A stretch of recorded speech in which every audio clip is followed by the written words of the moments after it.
Assalamualaikum warahmatullahi wabarakatuh.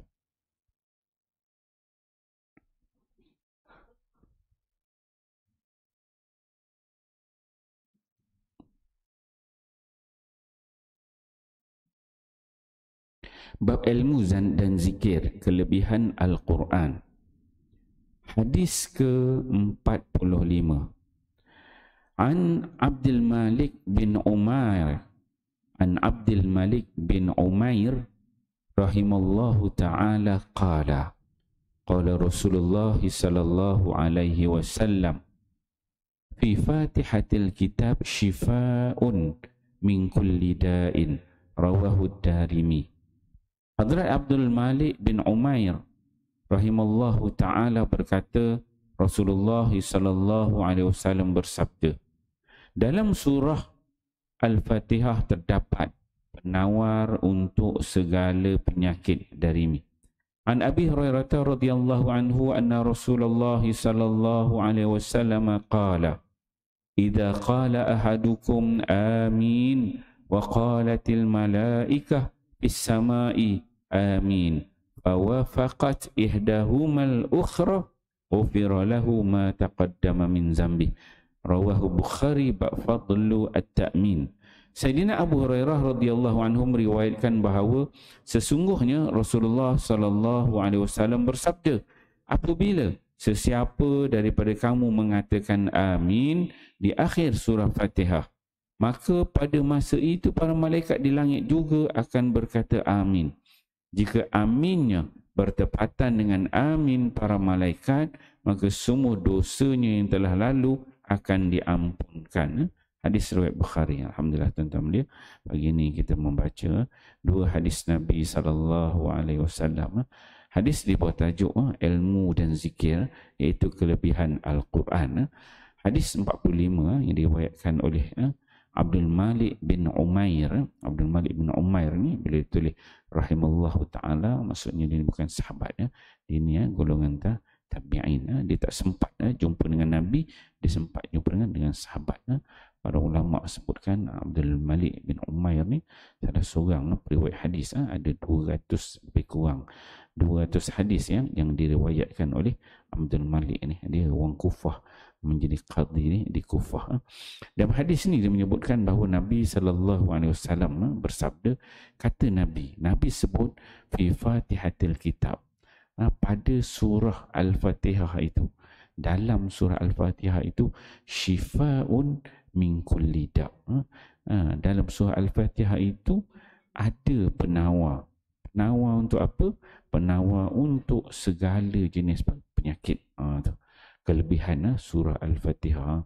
Ditonton ni, kalau ada apa penyakit, mula bacakan dengan surah Al-Fatihah. Sebab itu dia menjadi satu amalan lah. Amalan para perawat Islam, Islam, perubatan Islam. Dan kita kalau apa-apa majlis, apa-apa program yang kita buat, maka menjadi amalan kita. Walaupun sebahagiannya itu dia bukan sunnah Nabi tak buat pun kan. Baca surah Al-Fatihah macam lepas solat pun kita baca surah Al-Fatihah kan. Kalau ikut sunnah Nabi ni tak ada kan. Maksud tiap lepas solat tu jadi amalan Nabi baca surah Al-Fatihah, tak ada. Tapi dia menjadi kebiasaan kita, adat kita begitu. Sebab banyak kelebihan-kelebihan yang ada pada surah Al-Fatihah. Dan salah satunya ialah penawar. Maksudnya apa-apa jenis penyakit, kita boleh baca surah Al-Fatihah untuk ubat kan. Kalau kita kat rumah ada anak beranak sakit, bacakan Fatihah sahaja. Baca Fatihah, tiup kan. Itu sebab dia penawar bagi setiap jenis pesakit. Penyakit zahir ke, penyakit batin ke kan, luaran, semua Fatihah tu pun boleh digunakan pakai umum. Hadis dari mi ni. Kemudian hadis yang ke-46 daripada Abu Hurairah. Abu Hurairah ni nama yang kita dah kenal dah. Riwayat terbanyak hadis Nabi. Abu Hurairah disebutkan bahawa Nabi SAW bersabda, apa kata Nabi?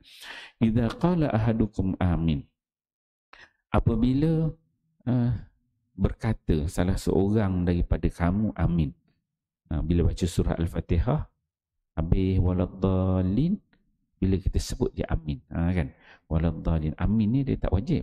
Surah Fatihah tu berakhir dengan waladdallin. boleh aja. Kita baca tiba-tiba imam baca ghairil maghdubi alaihim waladdallin, dia tak sebut pun amin. Terus baca surah bismillah. Sebab tak, hukum ni sunat, dia tak wajib. Pelik lah kan, tak ada orang buat gitu. Tapi maksudnya amin tu dia bukan wajib, dia bukan sebahagian daripada ayat Al-Quran. Dia bukan ayat Al-Quran. Ayat Al-Quran tu berhabis dengan waladdallin. Apabila berkata seseorang tu amin, waladdallin, dia sebut amin. Wa qalatil malaikah, dan malaikat yang berada di langit, kata Nabi SAW, bila dia dengar orang baca Fatihah, ujung tu orang akan sebut amin. Sama ada imam sebut amin, makmum sebut amin. Yang mana kata Nabi, kalau malaikat yang berada di langit tu dia menyambut dengan perkataan amin, yang mana amin itu fawafaqat ihdahumal ukhra. Amin, kita ni sama dengan amin malaikat yang berada di langit itu.